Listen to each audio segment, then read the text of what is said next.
ओम श्री सद्गुरवे नमः. नमस्कार श्रोते हो, अपर्णा परांजपे ऑफिशियल या यूट्यूब चॅनलमध्ये आपले सर्वांचे स्वागत आहे. ग्रंथराज श्री ज्ञानेश्वरीतील अध्याय 12 भक्तियोगावर आपली ही मालिका सुरू असून मागील व्हिडिओमध्ये आपण ओवी क्रमांक 5 ते 10 यावर ज्ञानसेवा प्रतिष्ठानच्या अध्यक्षा माननीय सौ अपर्णाताई परांजपे यांचे विवेचन ऐकले. या व्हिडिओमध्ये आपण ओवी क्रमांक 11 ते 34 वर विवेचन ऐकणार आहोत. तर आत्ताच अपर्णा परांजपे ऑफिशियल या यूट्यूब चॅनलला सबस्क्राईब करा आणि पुढील व्हिडिओज पाहण्याकरता बेल आयकनवर क्लिक करा. ग्रंथराज श्री ज्ञानेश्वरीच्या 12व्या अध्यायाचं आपण चिंतन करतोय. अध्यायाचं नाव आहे भक्तियोग. 11व्या अध्यायात अर्जुनाला विश्वरूप दाखवल्यानंतर अर्जुनाच्या मनामध्ये एक प्रश्न उभा राहिला आणि तो प्रश्न यासाठी उभा राहिला की भगवंतानी अर्जुनाला असं सांगितलं की तुला जरी माझं सगुण रूप म्हणजे सगुण चतुर्भुज रूप प्रिय असलं तरी तू तुझी चित्तवृत्ती अंतःकरण हे विश्वरूपाच्या ठिकाणी स्थिर ठेव. पण अर्जुनाची स्वाभाविक आवड ही सगुण रूपाकडे होती. त्यामुळे त्याच्या मनात प्रश्न आला की सगुण रूप श्रेष्ठ किंबहुना सगुणाची उपासना श्रेष्ठ की निर्गुणाची, हे आपण भगवंतांनाच पुढे विचारू. अशा अर्जुनाच्या विचाराने 11व्या अध्यायाचा समारोप झाला. आता ह्या अर्जुनाच्या ह्या प्रश्नाचं उत्तर भगवंत देणार आहेत 12व्या अध्यायात. एक नवीन विषयाला सुरुवात होते आणि जेव्हा नवीन विषयाला सुरुवात होते तेव्हा संत श्रेष्ठ श्री ज्ञानेश्वर महाराज आपल्या सद्गुरूंचा आशीर्वाद घेतात आणि त्यासाठी त्याच्याही आधी सद्गुरूंचं महत्व वर्णन करतात, सद्गुरूंचं महिमान गातात. म्हणून 12व्या अध्यायाच्या सुरुवातीलाच पहिल्या 10 ओव्यांमधून सद्गुरु स्तवन ज्ञानोबारायांनी केलं आणि 10व्या ओवीमध्ये आपले सद्गुरु श्री निवृत्तीनाथ महाराज यांच्याकडे या ग्रंथ निरूपणासाठी, विशेष करून या 12व्या अध्यायाच्या निरूपणासाठी आज्ञा मागितली. इथवर आपण गेल्या वेळेला आलो होतो. म्हणून अंबे श्रीमंते निज जन कल्पलते आज्ञापी माते ग्रंथ निरूपणी. हे सद्गुरु कृपारूपी दृष्टी, त्यालाच अंबे म्हटले. ही सद्गुरूंची कृपारूपी दृष्टी जी आहे ना, ती सर्वात श्रेष्ठ आहे. म्हणून त्याला श्रीमंते असा शब्द वापरलाय. आणि निजजन कल्पलते, जे सामान्य जन आहेत त्यांच्यासाठी ती कल्पवृक्षाप्रमाणे आहे. म्हणून आपल्या सद्गुरूंकडेच ज्ञानोबाराय आज्ञा मागतायत की आता तुम्ही आज्ञा करा मला ह्या ग्रंथ निरूपणासाठी. आता 11व्या ओळीपासून आपण पाहणार आहोत काय प्रार्थना केली आहे ज्ञानोबारायांनी आपल्या सद्गुरूंकडे. आता हा भक्तियोग विवरून सांगायचंय, भक्तियोगाचं निरूपण करायचंय. आणि अर्जुनाच्या मनामध्ये जो प्रश्न आहे त्याचं उत्तरही द्यायचंय. अर्जुनाला प्रिय असं उत्तर देणं इथे अपेक्षित नाहीये, तर अर्जुनाला जे हिताचं आहे ते उत्तर देणं अपेक्षित आहे. इथे प्रेयस आणि श्रेयसाची निवड आहे. आपल्याला जे जे प्रिय वाटतं ते प्रेयस, पण प्रत्येक प्रेयस गोष्ट ही हिताची असेलच असं नाही. आणि जे हिताचं असतं त्याला आपण म्हणतो श्रेयस. त्या श्रेयस गोष्टीचा जर आपण स्वीकार केला तर केवळ लौकिकात नाही तर अध्यात्मातही आपली प्रगती होते. म्हणून जीवानी प्रेयसाचा विचार नसतो करायचा, श्रेयसाचा विचार करायचा असतो. आता भगवंतांपुढे खर तर भगवंतांना प्रश्न पडणार नाही, पण आता हे अर्जुनाला समजावून कसं सांगणार? अर्जुनाची स्वाभाविक ओढ सगुण उपासनेकडे आहे, परंतु त्याला निर्गुणाकडे घेऊन जायचंय. पण एकदम निर्गुणाकडे नेलं तर त्याची अवस्था काय झाली हे आपण गेल्या अध्यायात बघितलं, 11व्या अध्यायात. विश्वरूप दर्शन पाहताना थोडासा अंदाज आला. जिथे विश्वरूपाच्या ठिकाणी अर्जुनाची बुद्धी स्थिर होऊ शकली नाही, तो भयभीत झाला. तर जिथे कसलाच आकार नाही अशा निर्गुण रूपाच्या ठिकाणी अर्जुनाची बुद्धी कशी स्थिरावेल? त्याला टप्प्याटप्प्यानेच त्या निर्गुणाची उपासना कशी करायची, तिथवर कसं जायचं हे सांगायला हवंय. जी स्थिती अर्जुनाची तीच आपली सुद्धा आहे. आपल्यालाही जर कोणी सांगितलं की तू निर्गुणाची उपासना कर, तर एकाएकी निर्गुणाची उपासना करणं आपल्यालाही शक्य होणार नाही. कारण आपण आपल्या लौकिक दृष्टीने जे जे पाहतो ते सगळं सगुण साकार आहे आणि भगवंत निर्गुण निराकार आहे. म्हणून भगवान श्रीकृष्ण आणि त्यानंतर त्यांनीच अवतार घेतलेले संतश्रेष्ठ श्री ज्ञानोबा राय हे सर्वश्रेष्ठ शिक्षक आहेत. मी बीएड ला होते ना, तेव्हा आम्हाला लेसन घ्यावे लागायचे शाळेमध्ये. तेव्हा एक तत्व आमच्या शिक्षकांनी आम्हाला सांगितलं होतं, प्रोफेसरांनी सांगितलं होतं की जे विद्यार्थ्यांना माहित आहे ना,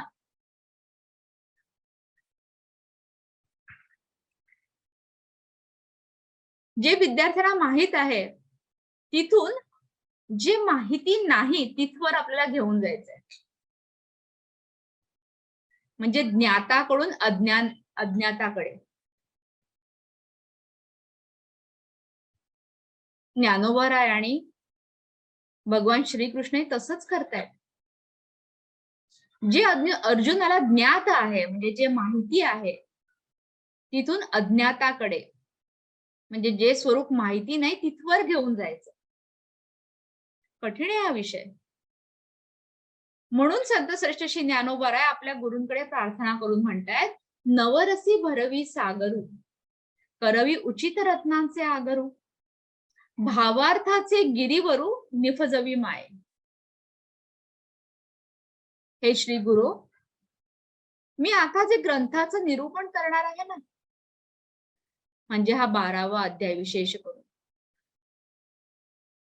तर या निरूपणामध्ये नवरसानी भरलेला सागर असं त्याचं स्वरूप असायला हवं. सगळे 9ही रस साहित्यातले या निरूपणामध्ये प्रकट व्हायला हवे. तर हे निरूपण जास्त रोचक होईल, रंजक होईल आणि श्रोत्यांच्या अंतःकरणाचा वेध घेणार होईल. कोणते तो नवरस? शृंगार, वीर, करुण, बिभित्स, हास्य, रौद्र, भयानक, अद्भुत आणि शांत रस. हे 9ही रस माझ्या साहित्यामध्ये म्हणजेच निरूपणामध्ये उतरू दे. अजून काय मागतायत? करवी उचित रत्नांचे आगर. उचित, जे योग्य आहे, जे शास्त्राला धरून आहे आणि जे सगळ्यांच्या हिताचं आहे, त्याला म्हटले उचित. करवी उचित रत्नांचे आगरू.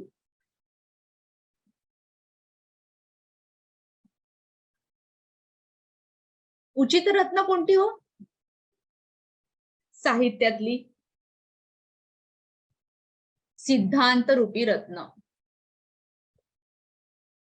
किंवा जेव्हा ग्रंथ निरूपण केला जातो किंवा एखादा विषय उलगडून सांगितला जातो, तेव्हा त्या विषयात वेगवेगळे सिद्धांत असतात आणि ते सिद्धांत अतिशय महत्वाचे असतात, मौल्यवान असतात.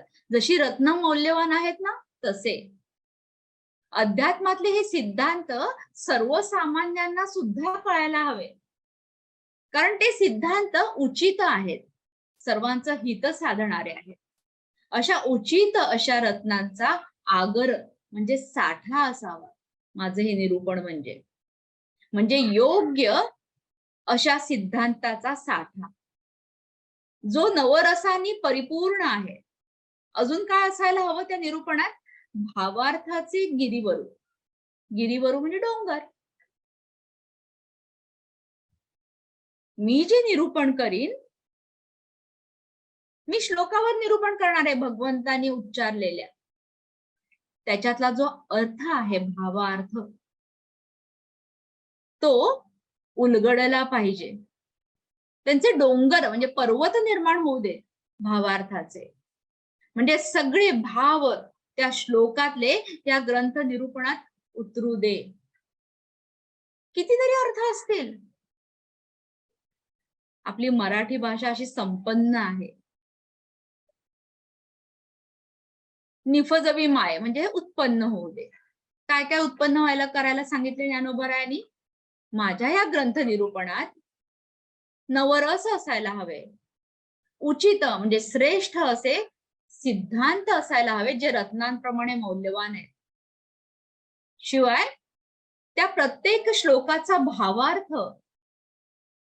उलगडून मला सांगता यायला हवा, त्याचे पर्वताप्रमाणे अर्थ, श्रेष्ठ उंचीवरचे अर्थ प्रकट व्हायला हवे. आता आपण जेव्हा त्या ओव्यांचं चिंतन करतो, तेव्हा आधी आपण सरळ अर्थ बघतो, मग तो भावार्थ असतो, त्यातला भाव व्यक्त होतो. शब्द म्हणजे सरलार्थ, मग भावार्थ, आणि त्यातून जो सांगतोय, जो वक्ता आहे, त्याचा अभिप्रायही कळायला हवा असतो. असं सगळं त्या ग्रंथ निरूपणात प्रकट व्हायला हवं. निफजवी माय, उत्पन्न होऊ दे. साहित्य सोनियाच्या खाणी, उघडवी देशीयेच्या औक्षणी. औक्षणी आहे ना, हा, ते नुसतं क्षोणी झालंय, आक्षोणी असं आहे शब्द. साहित्य सोनियाच्या खाणी, उघडवी देशीयेची औक्षणी, विवेक वल्लीची लावणी हो दे सैंग. अजून या ग्रंथ निरूपणात काय असायला हवं? साहित्य रूपी सोन्याच्या खाणी. साहित्य म्हणजे काय? कशाने तयार होतं साहित्य? साहित्य हा शब्द अनेक वेळा आपण ऐकतो. मी ऐकला होता, रसायनशास्त्र शिकत होते, त्या प्रयोगासाठी काय काय साहित्य घ्यायचं तिथे असायचं. टेस्ट ट्यूब घ्यायची आहे, बीकर घ्यायचंय, वेगवेगळी द्रव्य घ्यायचे, हे सगळं साहित्य असायचं. आपण पण शाळेत प्रयोग केले. साहित्य, ज्यांना स्वयंपाकाची आवड आहे, साहित्य हा शब्द म्हटल्यावर त्यांना काय येईल? जर मला आता पुलाव करायचा आहे, तर त्या पुलाव करण्यासाठी काय काय साहित्य लागतं? ते साहित्य. पण इथे तो अर्थ अभिप्रेत नाही. साहित्य हे शब्द स्वरूपातलं, जे या ग्रंथ निरूपणातून प्रकट होणार आहे, ते साहित्य. त्या साहित्यामध्ये काय काय असतं? समाजाचं चित्रण असतं, त्याचबरोबर एखादा विषय असेल किंवा एखाद्या गोष्टीचं जर प्रतिपादन करायचं असेल, तर त्याचं विवरण असतं या साहित्यात. शिवाय ज्या गोष्टीचं विवरण करायचं, त्याचा अर्थनिर्णयही करावा लागतो, आणि त्याच्यावर अर्थनिर्णय करून झाल्यावर त्याचं भाष्य करावं लागतं. हे सगळं मिळून साहित्य निर्माण होतं. आणि या साहित्यात उपमा असतात, अलंकार असतात, वेगवेगळे वृत्त असतात. हे सगळं मिळून ते साहित्य होतं. ज्ञानोबाराय म्हणतायत, माझ्या या ग्रंथ निरूपणात या साहित्य रूपी सोन्याच्या खाणी निर्माण होऊ दे. त्या खाणीमध्ये अमूल्य असं सोनं, तसं हे शब्दरूपी सोनं माझ्या या ग्रंथ निरूपणातून प्रकट होऊ दे. कशातून प्रकट होणार आहे ते? उघडवी देशीयेची औक्षणी. देशीयेची म्हणजे मराठीच्या, औक्षणी म्हणजे प्रांगणात. या मराठी भाषेच्या प्रांगणात या साहित्य रूपी सोन्याच्या खाणी उघडू देत. आणि नुसतं साहित्य नकोय. एखादी स्त्री सोन्याने मढलेली आहे, वेगवेगळ्या सोन्याचे अलंकार धारण केले आहेत, दिसायलाही सुंदर आहे, पण तिच्याकडे बुद्धिमत्ताच नसेल तर, हुशारीच नसेल तर त्या सौंदर्याला काय किंमत? म्हणजे नुसतं साहित्य नको, त्या साहित्याला जोड कशाची हवी? विवेक वल्लीची लावणी हो दे सैंग. विवेक रूपी वेलीची लावणी सहज तिथे निर्माण होऊ दे. सैंग. विवेक म्हणजे काय? आत्मानात्म ओळखण्याची जी बुद्धीची क्षमता असते ना, त्याला विवेक म्हणतात. काय आत्मा आहे, काय अनात्मा आहे, काय योग्य आहे, काय अयोग्य आहे, काय चूक आहे, काय बरोबर आहे, त्याचा निर्णय करण्याची जी बुद्धीची क्षमता असते ना, त्याला म्हणतात विवेक. पण नुसती क्षमता असून चालत नाही, ती क्षमता उपयोगात आणावी लागते. म्हणजे माझ्या या वाङ्मयातून किंवा माझ्या या साहित्यातून किंवा माझ्या या ग्रंथ निरूपणातून विवेक प्रकट होऊ दे. एखादं निरूपण प्रभावी केव्हा होतं? जेव्हा वक्ता आणि श्रोता यांच्यात संवाद होतो. कदाचित तो प्रकट असेल किंवा अप्रकट असेल. आता आपला पण हा संवादच चालू आहे. मी आपल्या पुढे हे चिंतन सादर करते आणि त्यावेळेला आपण सर्व श्रोते ऐकता आहात. ते ऐकतानाच काही वेळा मनात प्रश्न पडत असतील, वेगवेगळे विचार येत असतील. आता काही जण तर मेसेज सुद्धा करतात निरूपण चालू असताना काही खालून. जरी प्रत्यक्ष संवाद नसला तरी अप्रत्यक्ष संवाद आपला सुद्धा चालू आहे. भगवान श्रीकृष्ण आणि अर्जुन त्यांच्यामध्ये सुद्धा संवाद आहे. संत श्रेष्ठ श्री ज्ञानोबाराय आणि त्यांच्या पुढे बसलेले सगळे आबाल सुबोधित, असे लहानांपासून ज्येष्ठांपर्यंत असे सर्व श्रोते ह्यांच्यामध्येही संवाद चालू आहे. आणि आपण त्याचं चिंतन करतोय, तर आपल्यामध्ये सुद्धा हा संवाद चालू आहे. ज्ञानोबाराय सांगतायत, माझ्या या निरूपणामध्ये संवादरूपी फळांची निधान म्हणजे साठा प्राप्त होऊ दे. तो सुसंवाद असला पाहिजे. प्रमेयांची उद्याने. प्रमेय, आपण हा शब्द शाळेत ऐकलेला असतो भूमितीमध्ये. प्रमेय. प्रमेय म्हणजे काय? प्रमाणांनी सिद्ध करण्याचा विषय. एखादा विषय समजून सांगायचा आहे, पण नुसतं मी सांगते किंवा मी सांगतो म्हणून नाही, त्याला प्रमाण देता आली पाहिजे. ज्ञानोबारायांना सुद्धा आता हा भक्ती योग उलगडून सांगायचा आहे, पण ज्ञानोबाराय असं म्हणत नाही की मी सांगतो म्हणून. त्यासाठी वेगवेगळी प्रमाण देता यायला हवी, जी शास्त्रांमध्ये, पुराणांमध्ये, वेदांमध्ये दिलेली आहेत ना ती.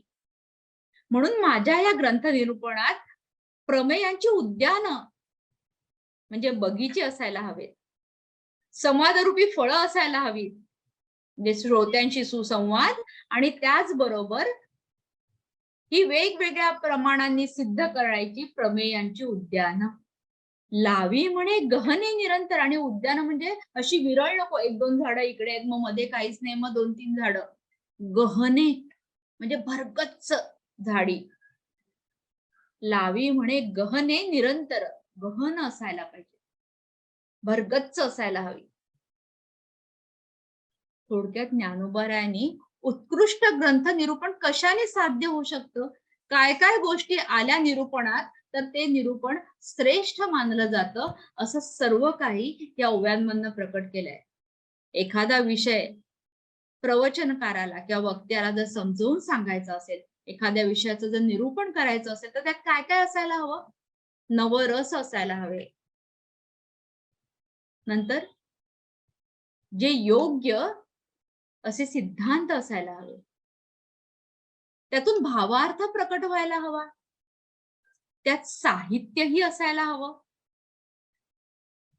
विवेक सुद्धा त्यांनी दृढ व्हायला हवा. आणि त्याचबरोबर हा एकतर्फी नाही, दोन्ही बाजूनी तो सुसंवाद असायला हवा. आणि हे सिद्धांत समजून सांगण्यासाठी वेगवेगळी प्रमाणं देता यायला हवी वक्त्याला, म्हणजे उदाहरणं देता यायला हवी. हे सगळं काही माझ्या ह्या ग्रंथ निरूपणामध्ये प्रकट होऊ दे. आणि कधीतरी नाही, निरंतर, अंतर नसलेलं, निरंतर, कुठेही अंतर नको, सतत, म्हणजे प्रत्येक निरूपणामध्ये हे सगळं प्रकट व्हायला हवं, असं ज्ञानोबाराय आशीर्वाद आपल्या गुरूंकडे मागतायत. आणि काही नको, आता काय काय हवं ते सांगितलं, तसं काय काय नको ते पण सांगतायत. काय नको? पाखांडाचे दरकुटे. दरकुटे म्हणजे दऱ्या. पाखांड रूपी दऱ्या नकोत बाबा, ते दूर करून टाक. पाखांड, पाखांड म्हणजे नास्तिकवाद, जे वेदांना मानत नाहीत. वेद प्रामाण्य, आपण वेद प्रामाण्य मानतो, त्यामुळे आपण सगळे वैदिक आहोत. मात्र जे वेदांचं प्रामाण्य नाकारतात, वेद उपनिषद मानत नाही, त्यांना पाखांडी म्हणतात, नास्तिकवादी म्हणतात. या नास्तिकवादी दऱ्या नकोत. मोडी वाग्वाद ओव्हाटे. वाग्वाद म्हणजे वितंडवाद. माझ्या या ग्रंथाच्या निरूपणात हा वितंडवाद सुद्धा नको. आपण वाद हा शब्द ऐकतो, वाद असतो, वितंडवाद असतो आणि जल्पवाद असतो. 3 प्रकारचे वाद सांगितले. नुसता जो वाद म्हटलाय ना, सुसंवाद, तो महत्वाचा असतो. पण आपल्या हल्ली त्या सुसंवादाचा सगळीकडे अभावच दिसून येतो आपल्याला. वाद खरं तर कशाला म्हणतात? वादे वादे जायते तत्वबोधाः. म्हणजे या वादातून किंवा चर्चेतून एखाद्या गोष्टीच्या निष्कर्षाप्रत जेव्हा एखादी व्यक्ती पोहोचते, तेव्हा त्याला वाद म्हणतात. म्हणजे वाद घालता घालता एक सर्वश्रेष्ठ असा सिद्धांत प्रकट होतो, किंवा एका सर्वश्रेष्ठ निष्कर्षापर्यंत व्यक्ती पोहोचते, तेव्हा तो वाद असतो चांगल्या अर्थाने. आपण आता वाद या शब्दाचा चुकीचा अर्थ घेतो. वाद म्हणजे भांडण. पण जर आपण शास्त्रात वाद या शब्दाची व्याख्या बघितली, तर वाद म्हणजे इथे अभिप्रेत आहे तो सुसंवाद, की ज्यांनी एखाद्या गोष्टीचा श्रेष्ठ निष्कर्षाप्रत आपण पोहोचतो, त्याला वाद म्हणतात. दुसरा जो प्रकार आहे वितंडवाद, तो आपण घालत असतो मी. त्या वितंडवादामध्ये शास्त्राचा आधार घेतलेला नसतो. माझंच म्हणणं खरं, आणि त्यासाठी समोरच्याचं काही ऐकूनच घ्यायचं नाही. जणू काही आपल्या शब्दाने त्याच्यावर वार करायचे, आणि मग शेवटी बाचाबाची होते. त्याला म्हणतात वितंडवाद. त्यातून काहीच साध्य होत नाही. अजून एक वादाचा प्रकार आहे, त्याला म्हणतात जल्पवाद. जल्पवादामध्ये दुसऱ्याचा पराभव करून, समोर जी व्यक्ती आहे आपल्याला जल्पवादासाठी आलेली, त्या समोरच्या व्यक्तीचा पराभव करून स्वतःच मत प्रस्थापित करणं, त्याला म्हणतात जल्पवाद. पण या तिघांमध्ये श्रेष्ठ असतो त्याला नुसता वाद म्हणतात. तोच आत्ताच्या युगामध्ये आपण त्याला सुसंवाद म्हणू, की ज्याच्यातून ज्या दोन व्यक्ती वाद घालत असतात किंवा दोन व्यक्ती जेव्हा बोलत, दोन किंवा तीन, अनेक, दोनापेक्षा जास्त, एका श्रेष्ठ निष्कर्षाप्रत पोहोचतात. मग काय नको आपल्याला? वितंडवाद नको. त्याला इथे ज्ञानोबारायांनी म्हटलंय वाग्वाद. वाग्वाद म्हणजे वितंडवाद. हे श्री गुरु, हा वितंडवाद माझ्या या ग्रंथ निरूपणात नको. त्या अवघाटे म्हणजे आडवाट आहेत. कारण जेव्हा एखाद माणसं वितंडवाद घालायला लागतात तेव्हा मूळ विषय बाजूलाच पडतो आणि ती चर्चा भलतीकडेच जाते, आपला मार्ग विसरते. म्हणून ते अवघाटे म्हणतात. बऱ्याचदा आपण हा वितंडवादच सगळीकडे अनुभवत असतो. सुरुवात एका गोष्टीवरून होते, पण इतकं एकमेकांची मतं ऐकून न घेता खोडून काढली जातात आणि माझंच खरं असं म्हटलं जातं आणि तो वाद घालत, वितंडवाद घालत घालत मूळ विषय बाजूला राहून भलत्याच विषयाकडे जेव्हा वळण घेतलं जातं त्याला म्हणतात वितंडवाद. म्हणून ज्ञानोबाराय म्हणतात असा वितंडवाद माझ्या निरूपणात नको, ह्या आडवाटा आहेत. अजून काय नको सांगितलंय ज्ञानोबारायांनी? कुतर्कांची दुष्टे सावजे फेडी. कुतर्क पण नको. कुतर्क म्हणजे चुकीचे तर्क, म्हणजे काही जो मूळ अर्थ आहे तो अर्थ बाजूलाच राहतो आणि चुकीचा अर्थ, त्याला म्हणतात कुतर्क, तोच घेतला जातो. तशी कुतर्क रूपी ही जनावर सावजे, दुष्ट सावज आहेत ना, दुष्ट जनावर आहेत, हिंस्र जनावर आहेत, त्यांना तू दूर कर. हे कुतर्क सुद्धा माझ्या निरूपणात नको. मग काय हवं परत सांगतायत आता? नको काय? नास्तिकवाद नको, वितंडवाद नको आणि कुतर्क नको. मग काय हवं परत सांगतायत? श्रीकृष्ण गुणी माते सर्वत्र करी व सरते.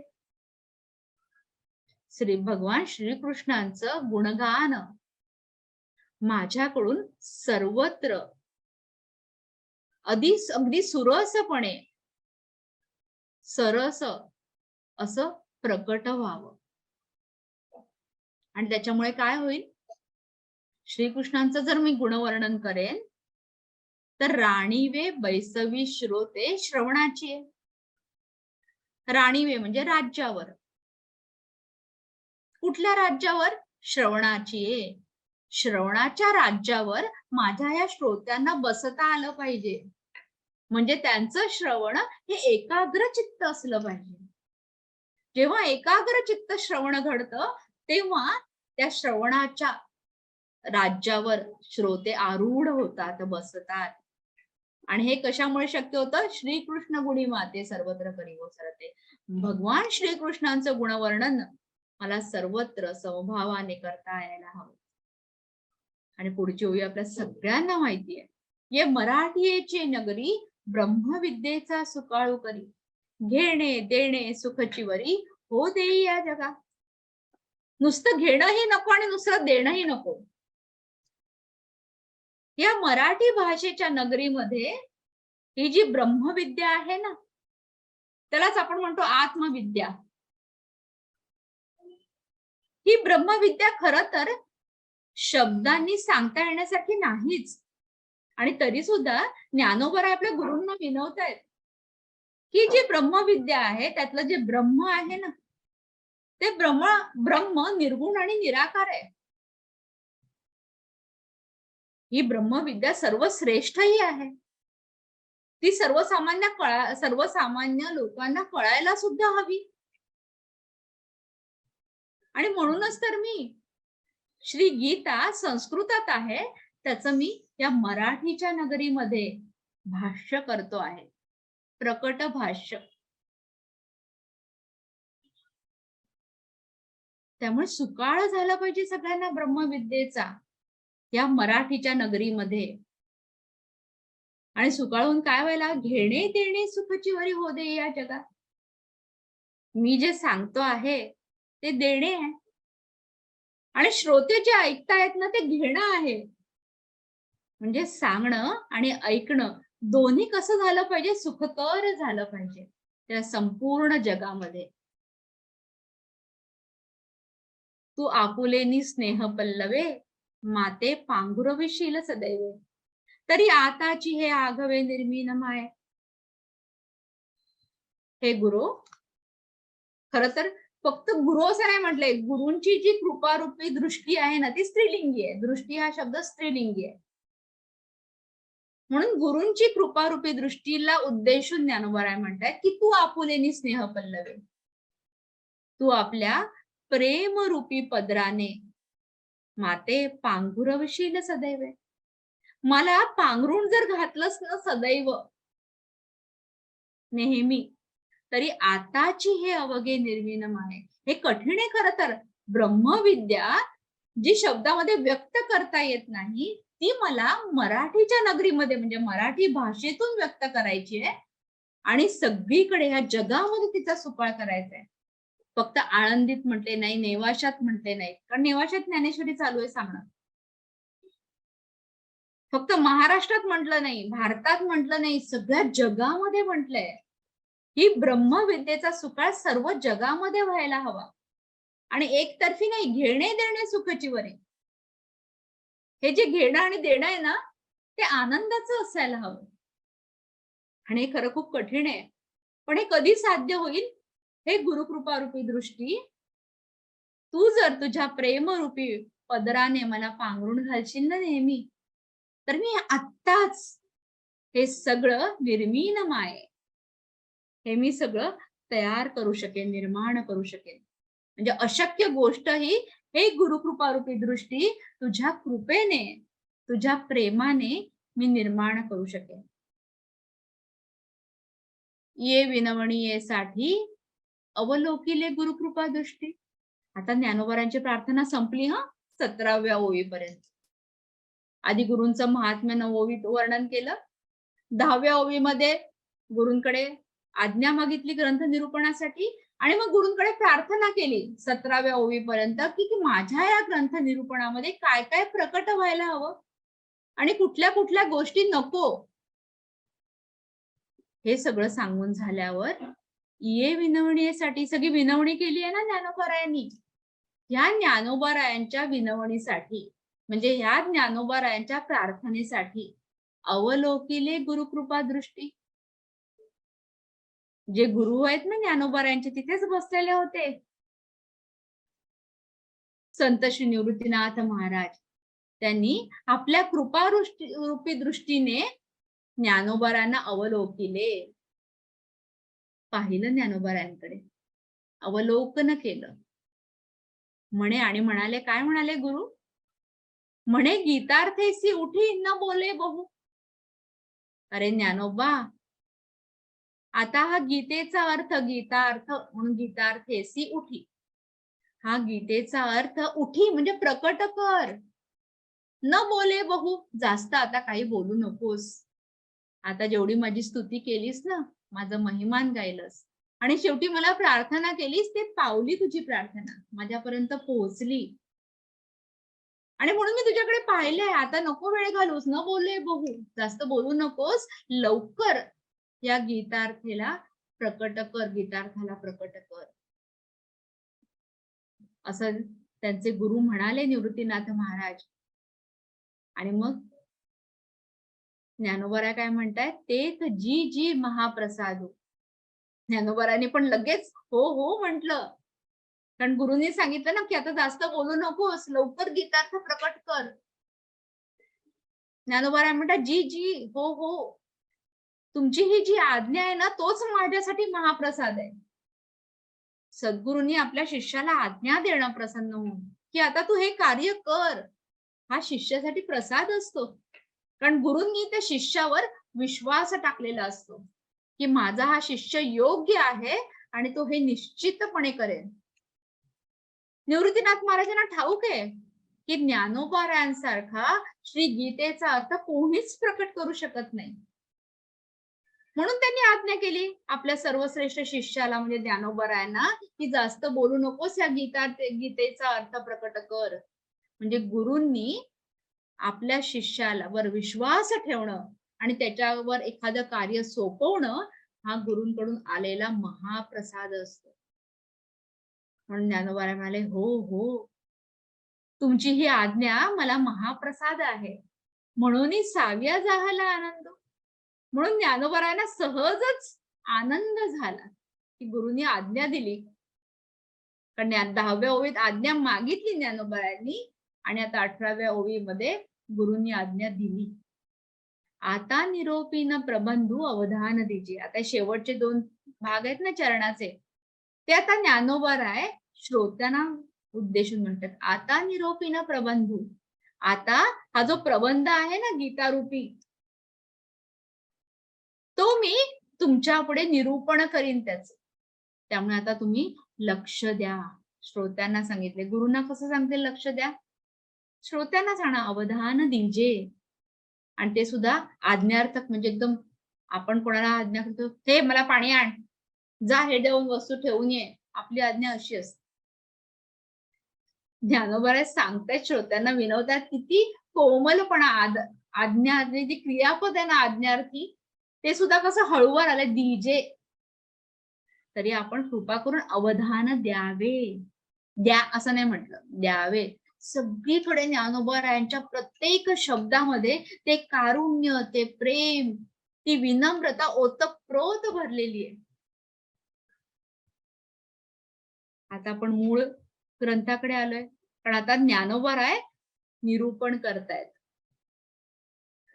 सुरुवातच अर्जुनाच्या प्रश्नाने झाली आहे, जो 11व्या अध्यायाच्या शेवटी त्याच्या मनात होता, प्रकट केला नव्हता भगवंतापुढे, आता तो प्रकट करतोय प्रश्न.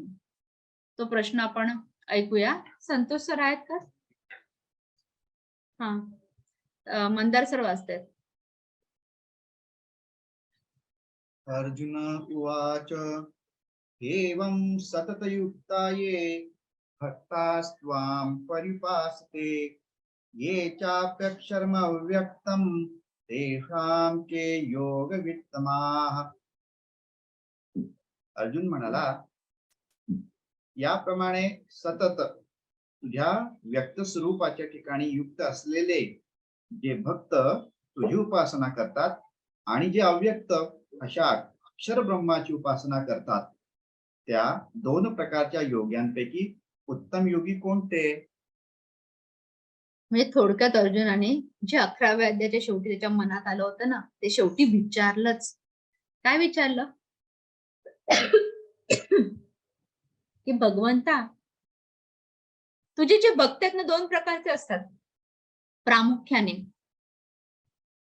एक व्यक्ताची उपासना करणारे आणि एक अव्यक्ताची उपासना करणारे. या दोघांमधला श्रेष्ठ भक्त कोण? सगुण उपासना करणारा की निर्गुणाची उपासना करणारा? आपल्या मनात पण हा प्रश्न येतोच की नक्की कशाची उपासना करावी? ध्यानामध्ये निर्गुणाची उपासना करावी की सगुण ध्यान आणावं डोळ्यासमोर? त्या सगळ्याची उत्तर आता भगवंत देणार आहेत. पण आधी अर्जुनाचा प्रश्न समजून घेऊया ज्ञानोबरायांच्या भाषेत. ज्ञानोबराय सांगतायत, तरी सकल वीराधिराजू जो सोमवंशी विजय ध्वजू, तो बोलता जाहला आत्मजू पंडुनृपाचा. सकळ वीराधिराजू हे विशेषण कोणाला वापरलंय? अर्जुनाला. सगळ्या, सकल म्हणजे सगळ्या, वीर, वीर अधिराजू म्हणजे सगळ्या वीरांमध्ये जो श्रेष्ठ राजा आहे. कोण? अर्जुन. जो सोमवंशी विजयध्वज, सोमवंश, सोम म्हणजे चंद्र, जो चंद्रवंशाचा विजयध्वज आहे, तो बोलता जाहला आत्मजू पंडुनृपाचा. तो आता बोलता जाहला म्हणजे तो आता बोलायला लागला. कोण होता तो? पंडुनृपाचा आत्मजू. पंडुनृप, पंडुनृप कोण? राजा पंडूचा पुत्र म्हणजे अर्जुन. ही सगळी अर्जुनाची विशेषण आहे. तो बोलायला लागला. काय बोलायला लागला? कृष्णा ते म्हणे अवधारिले, आपण विश्वरूप मज दाविले, ते नवल म्हणून बिहाले चित्त माझे. कृष्णा ते म्हणे अवधारिले, तो जो आहे ना सकल विराधी राजू, सोमवंशी विजय ध्वजू असा अर्जुन कृष्णाला काय म्हणतो? अहो आपण ऐकलं का? अवधारिले, कृष्णा तू ऐकलंस का? आपण विश्वरूप मज दाविले, तुम्ही मला हे विश्वरूप दाखवलं, ते नवल म्हणून बिहाले चित्त माझे. ते नवल होतं. नवल म्हणजे अद्भुत होतं. तुम्ही जे हे विश्वरूप दाखवलं ते अतिशय अद्भुत होतं. यापूर्वी कधीही कोणी पाहिलेलं नाही, मी सुद्धा पाहिलेलं नाही. आणि ते सगळं अद्भुत असल्यामुळे माझं चित्त घाबरलं, विहाले म्हणजे घाबरं झालं.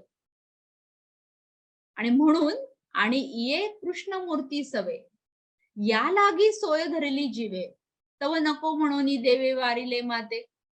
माझं हे मी जे घाबरलो ना हे विश्वरूप बघून, म्हणून ही कृष्णमूर्तीसाठी सोय धरली जीवी. सोय म्हणजे आवड. आणि म्हणून कृष्णमूर्तीची आवड मी माझ्या अंतःकरणात धरून ठेवली, की मला कृष्ण रूपच हवं, ते कृष्णाचं चतुर्भुज रूपच हवं. म्हणून ती आवड सोय जीवात धरून ठेवली, अंतःकरणात धरून ठेवली, कारण मी घाबरलो होतो विश्वरूप पाहून. तव नको म्हणून देवे वारिले माते. पण जेव्हा मी कृष्णमूर्तीची आवड मनात धरून ठेवली ना, तेव्हा देवा तुम्हीच हे योग्य नाही म्हणून माझा निषेध केला. वारिले माते, वारिले म्हणजे निषेध करणे. तुम्ही माझा निषेध केला होता ना भगवंतांनी निषेध. अर्जुनाला सांगितलं होतं 11व्या अध्यायाच्या शेवटी की तुला जरी या चतुर्भुज रूपाची आवड असली, या सगुण रूपाची आवड असली, तरी अंतःकरणामध्ये हे विश्वरूपाच्याच ठिकाणी आस्था ठेव, असं म्हणून अर्जुनाच्या सगुण रूपाची जी आवड आहे त्याचा निषेध केला होता. त्याची आठवण अर्जुनाने या 22व्या ओळीत भगवंतांना करून दिली. आणि मग पुढचा आपला प्रश्न विचारला, म्हणाला तरी व्यक्त आणि अव्यक्त. हुशार आहे अर्जुन अतिशय, तो प्रश्न सुद्धा खूप युक्तीने विचारतोय. तरी व्यक्त आणि अव्यक्त हे तुझी एक निभ्रांत. भगवंता तू हो श्रीकृष्ण म्हणून जो व्यक्त झालास, आणि तुझं जे अव्यक्त रूप मला दाखवलंस ना विश्वरूप म्हणून, हे तुझी एक निभ्रांत. दोन्ही तूच आहेस. व्यक्त असलास काय किंवा अव्यक्त असलास काय, तूच एक आहेस. भक्ती पाविजे व्यक्त अव्यक्त योगे. भक्ती ही व्यक्त रूपाची केली जाते आणि योग हा अव्यक्त रूपाशी साधला जातो.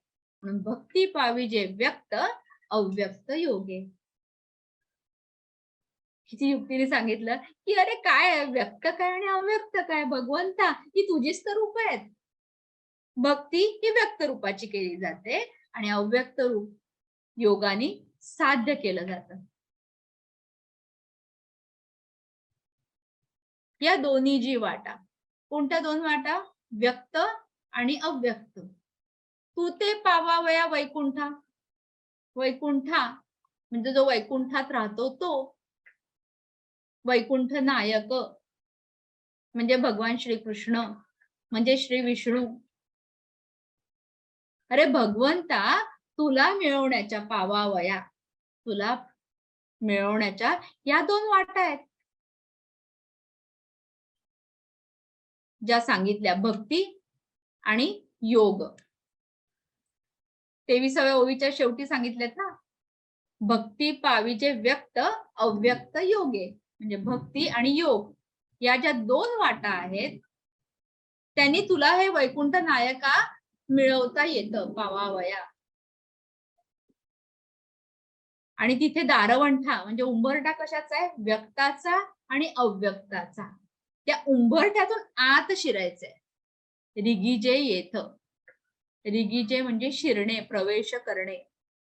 म्हणून एका अभंगामध्ये आहे, रुक्मिणी देवींच्या बाबतीतला बघा, घर रिघी झाले पट्टराणी बळे, वरिले सावळे परब्रह्म. त्या रुक्मिणी देवी भगवान श्रीकृष्णाच्या घरात जणू काही शिरल्याच.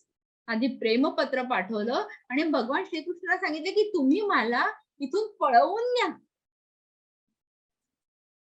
म्हणजे त्या भगवान श्रीकृष्णांच्या घरात आधी हृदयात शिरल्या आणि मग घरात शिरल्या.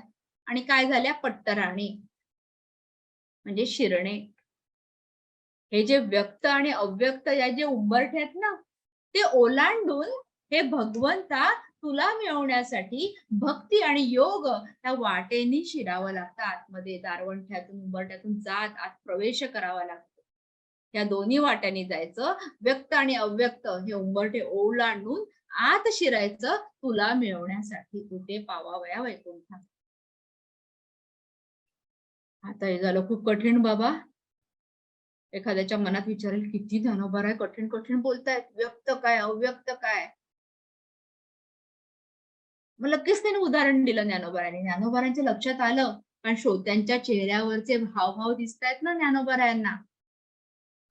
वक्त्याला सगळे श्रोते समोर असतात आणि हा संवाद चालू असतो प्रकट आणि अप्रकटाचा. वक्ता प्रकटपणे बोलत असतो आणि श्रोत्यांच्या मनामध्ये ज्या प्रतिक्रिया उमटत असतात त्या अप्रकट असतात. तरी सुद्धा त्यांच्या चेहऱ्यावरून त्या प्रतिक्रिया वक्त्यापर्यंत पोहोचतात. हाच तो संवाद आहे. तो संवाद साधला गेला. ज्ञानोबारांना कळलं की हे नीट कळलेलं दिसत नाही फारसं काही जणांना, कारण सगळ्या प्रकारचे श्रोते आहेत ना. आबाला सुबोधे म्हटलंय. सगळ्यांना कळलं नाही, काही जणांना कळलं. जे विद्वान आहेत, पंडित आहेत, त्यांना कळलं असेल. पण ज्या घरातल्या गृहिणी आहेत, शूद्र आहेत, शेतकरी, त्यांना कसं कळणार? म्हणून त्यांनी उदाहरण दिले ज्ञानोबारांनी. काय म्हणतात ते? पैजे वाणी शातुका. शातुका म्हणजे 100 नमरी, वाणी म्हणजे सोने. जो कस 100 नमरी सोन्यात असतो त्याची वेगळी ये वाला एका. एक वाल सोनं. पूर्वी ते सोन्याचं मोजमाप करायला वाल हा एक शब्द होता. आता आपण तोळा म्हणतो किंवा ग्रॅम म्हणतो. जे 100 नमरी सोन्यात आहे तेच एका छोट्याशा 100 नमरी सोन्यामध्ये जो कस असतो सोन्याचा तोच एका वालभर सोन्यात सुद्धा असतो. म्हणून एकदेशीय व्यापका सरीचा पाडू. म्हणून तुझं एकदेशी रूप म्हणजे चतुर्भुज रूप किंवा व्यापक विश्वरूप सगळ्यामध्ये तूच एक आहेस ना. सरीचा पाडू सारखा आहेस सगळीकडे. जसं सोनं 100 नमरी सोन्यामध्ये आणि तेच एका छोट्याशा वाला एका.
क्षमा करा, ते थोडस ना इथे वायफायचं कनेक्शन ना अनस्टेबल आहे, म्हणून मध्ये व्यत्यय असेल, येत असेल तेवढं कृपा करून ऍडजस्ट करून घ्या.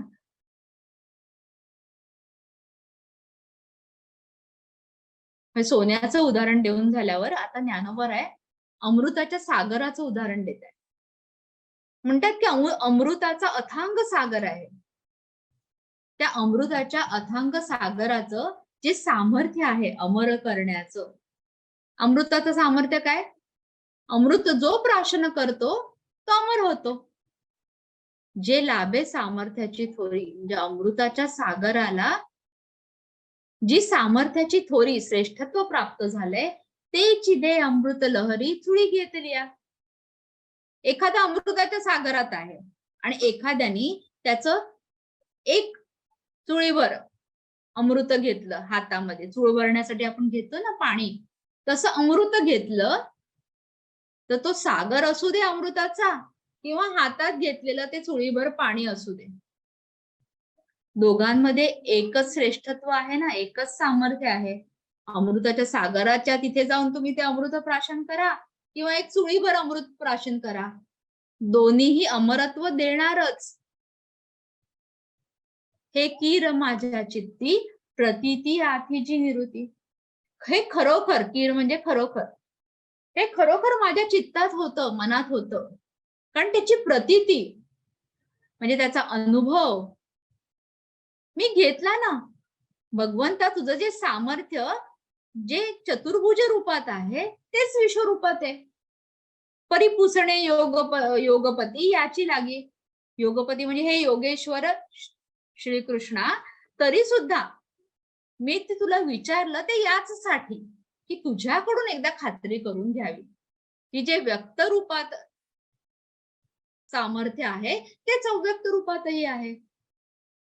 हे बरोबर ना माझं म्हणणं? ही जी मला अनुभूती आली किंवा प्रतीती आली ती बरोबर आहे ना? हे विचारण्याकरता मी तुला हे माझ्या मनातलं खरोखर विचारलं आहे. एवढं सगळं त्यांनी युक्तीने सांगितलं अर्जुनाने. त्यासाठी वेगवेगळी उदाहरणं दिली की व्यक्त आणि अव्यक्त सारखाच, या दोन उंबरठे आहेत आणि शेवटी दोन्ही उंबरठ्यातून तुझ्याच ठिकाणी जायचंय. मग व्यक्त रूपी उंबरठ्यातून जा म्हणजे सगुण उपासना करून जा, किंवा अव्यक्त रूपी उंबरठ्यातून जा म्हणजे निर्गुण उपासना करून जा, शेवटी तुझ्याच ठिकाणी मिळायचंय, प्रवेश करायचंय. जे अमृताच्या सागरात सामर्थ्य आहे ते चुळीभर अमृतातही आहे. जे 100 नंबरी कस एका सोन्याच्या, समजा आपण वीट म्हणू, त्या विटेत आहे तेच वालभर सोन्यातही आहे.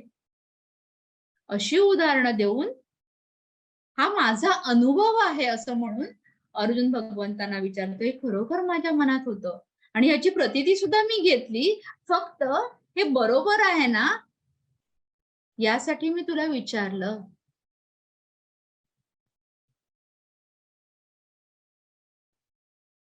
जे देवा तुम्ही नावे क अंगीकारिले व्यापक, ते साच की हे की कवतिक हे जाणावया.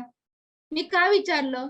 कारण हे देवा, जे देवा तुम्ही नावेक, नावेक म्हणजे काही क्षण किंवा काही काळापुरतं, देवा तुम्ही काही काळापुरतं जे व्यापक स्वरूप अंगीकारलं होतं म्हणजे प्रकट केलं होतं, ते खरं की विनोद म्हणून हे जाणण्यासाठी मी विचारलं. की तुम्ही विनोद म्हणजे थट्टा या अर्थाने नाही, सहज म्हणजे एक आपण म्हणतो भगवंताची लीला, म्हणजे देवा तुम्ही काही काळासाठी हे जे व्यापक स्वरूप अंगीकारलं होतं किंवा प्रकट केलं होतं ते खरं स्वरूप की तुमची लीला, हे जाणण्याकरता म्हणून मी तुम्हाला हा प्रश्न विचारला. तरी तुझं लागी कर्म तूची जयाचे परम, भक्तीसी मनोधर्म विकोणी घातला. तरी भगवंता जे तुझ्यासाठी कर्म करतात, तूच ज्यांचं परम म्हणजे श्रेष्ठ स्थान आहेस, आणि तुझ्या भक्तीसाठी त्यांनी आपले मनोधर्म विकून टाकले आहेत म्हणजे तुला अर्पण केले आहेत. मनोधर्म म्हणजे मनातले सगळे भाव. अरे भगवंता मी तुला काय विचारतोय की जे जे केवळ तुझ्यासाठी कर्म करतात, तूच त्यांचं आराध्य आहेस, श्रेष्ठ असं आराध्य, म्हणून त्याला म्हटलंय परम. आणि तुझ्या भक्तीसाठी ज्यांनी आपला मनोधर्म सुद्धा विकून टाकला आहे, म्हणजे तुला अर्पित केल्यात, मनातले सगळे भाव भगवंता तुझ्याच चरणी ज्यांनी अर्पण केलेत. मनातले सगळे भाव म्हणजे कोणते? तू गुरुबंधू पिता, तू अमुची इष्ट देवता, तूची सदा रक्षिता आपदी अमुते. सगळे भाव, त्वमेव माताच पिता त्वमेव बंधुश्च सखा त्वमेव. हे सगळे भाव तुझ्या ठिकाणी ज्यांनी अर्पण केले आहेत, इत्यादी सर्वी परी जे भक्त तू ते श्रीहरी बांधून या जिव्हारी उपासते. अशा सर्व प्रकारे, सर्वी परी म्हणजे अशा इत्यादी सर्व प्रकारे जे भक्त हे श्रीहरी तुला आपल्या हृदयात, जिव्हारी म्हणजे आपल्या हृदयात, अंतःकरणात घट्ट बांधून ठेवून, म्हणजे आपलं अंतःकरण तुझ्या ठिकाणी दृढतेने ठेवून जे तुझी उपासना करतात, हा एक प्रकार झाला. आता दुसरा प्रकार सांगतात. आणि जे प्रणवा पहिलीकडे, प्रणव म्हणजे ओंकार, आणि दुसरे जे आहेत ना ते प्रणवा पहिलीकडे वैखरीसी जे कानडे, काहीसया ही सागडे नवे जी वस्तू.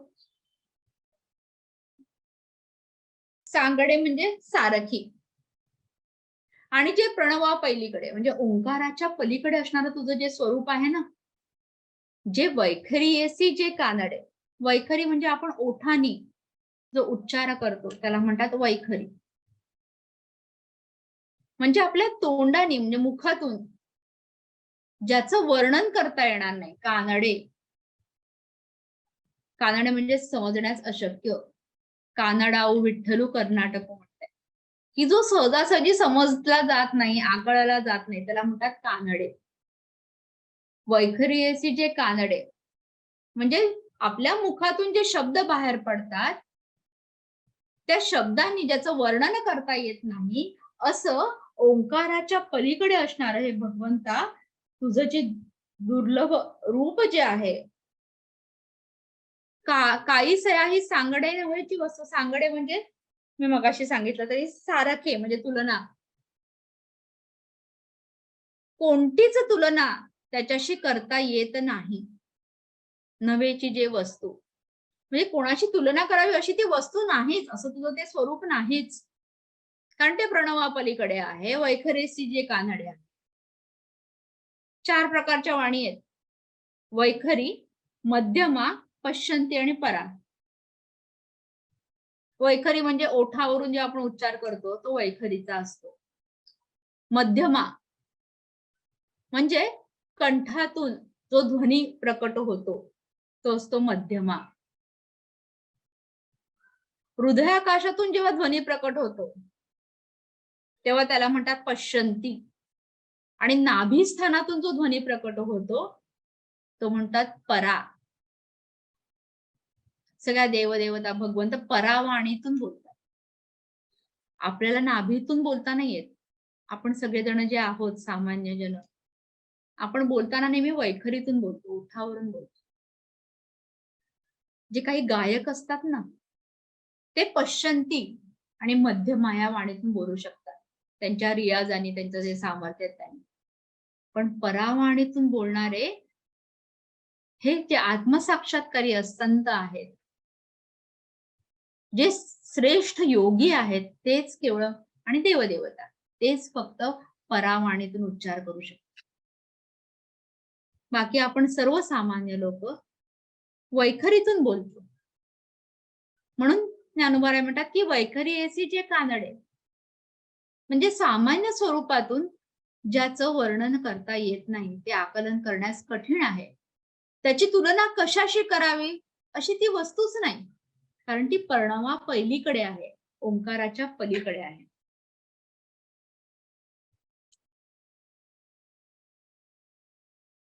ते अक्षर जी अव्यक्त, निर्देश देशरहित, सोहम भावे उपासित ज्ञानी. ते जे प्रणवा पलीकडील भगवंताचं स्वरूप आहे ना ते कसं आहे? अक्षर, कधीही क्षर न पावणार, म्हणजे अविनाशी.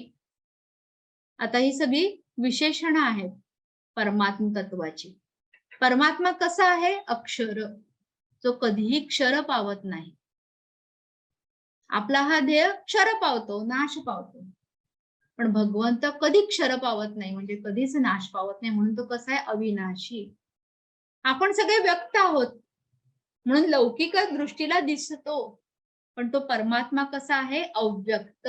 तो व्यक्त झालेला नाही आपल्यासारखा. निर्देश,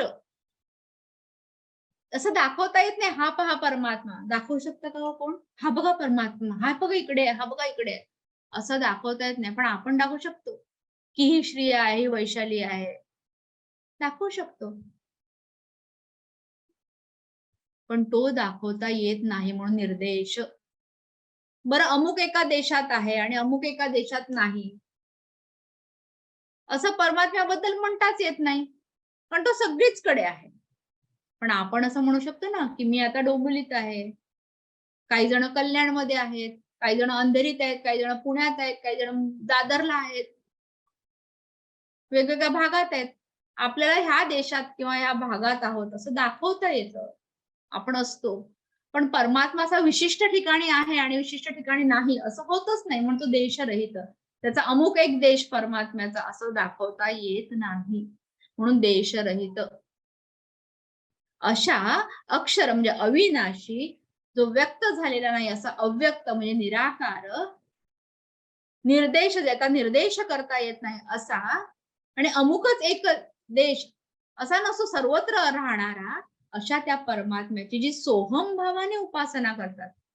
सो म्हणजे तो, ते ब्रह्म, सोहम, ते ब्रह्म मी आहे, अशा भावाने जे ज्ञानी उपासना करतात.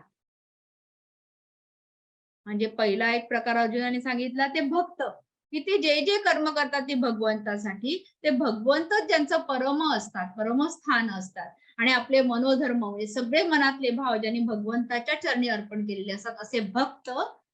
आणि हे जे जे ज्ञानी आहेत की ते परब्रह्म मीच आहे, सोहम, ते परब्रह्म मी आहे, ह्या भावानी अक्षर, अव्यक्त, निर्देश आणि देशरहित अशा परमात्म्याची उपासना करतात. तया आणि जी भक्ता, अशा ज्ञानांमध्ये आणि भक्तांमध्ये ये रे ये रामाजी अनंता, कवणे योग्य तत्वता जाणी त्याला सांगा. त्या दोघांमध्ये, अरे भगवंता, अनंता म्हणजे भगवंता, तुला प्राप्त करण्यासाठी कोण योग्य आहे, कोण श्रेष्ठ आहे, तो मला सांगा ना. या किरीटीची या बोला, किरीटी म्हणजे अर्जुन, ह्या अर्जुनाच्या बोलण्यावर जगतबंधू संतोषला. तो जगतबंधू म्हणजे तो परमात्मा आनंदित झाला अर्जुनाचा हा प्रश्न ऐकून. म्हणे हो प्रश्न भला जाणसे करू. अर्जुनाला म्हणाला, अर्जुना हुशार आहेस हा, चांगला प्रश्न विचारतोस. हे म्हणण्यामध्ये सुद्धा उपरोध आहे की बरोबर युक्तीने प्रश्न तू मला विचारलास. म्हणजे असा प्रश्न विचारला भगवंताला की आपल्याला अनुकूल असं उत्तरच भगवंत देतील, अशा युक्तीने अर्जुन हा प्रश्न विचारतो. म्हणजे त्यांनी ज्ञानी लोक कशी भगवंताची उपासना करतात तेही सांगितलं, आणि भक्त करतात ते सांगितलं थोडक्यात. आणि त्याच्या आधी एवढी प्रस्तावना केलीच होती की तू चतुर्भुज रूपात का असेना, विश्वरूपात का असेना, तू एकच आहेस. जसं अमृत सागरात का असू दे किंवा चुलीभर पाण्यात असू दे, अमृत ते अमृतच आहे. तसं तू हे व्यक्त किंवा अव्यक्त कोणत्याही रूपात असू दे, या दोन वाटाच आहेत तुझ्याकडे येण्याचं दारवंटा, तुझ्याच ठिकाणी प्रवेश करतात. त्यामुळे भक्त सुद्धा आहेत आणि ज्ञानी सुद्धा आहेत. तर या दोघांमध्ये कोण आहे उत्तम असं मला सांगा. त्याच्या या युक्तीच्या प्रश्नाने भगवंत संतोषले, आनंदित झाले. म्हणाले हा शिष्य पण बरोबर तयारीचा दिसतो, म्हणे हो प्रश्न भला जाणसे करू. आणि असं भगवंत म्हणाले. आणि आता ते अर्जुनाने विचारलेल्या ह्या युक्तीच्या प्रश्नाचं उत्तर देणार आहेत. ते उत्तर काय आहे भगवंताचं ते आपण पुढच्या वर्गात बघूया. झालेली सर्व सेवा किंवा सर्व हरिभक्तांच्या चरणी आणि सद्गुरूंच्या चरणी समर्पित.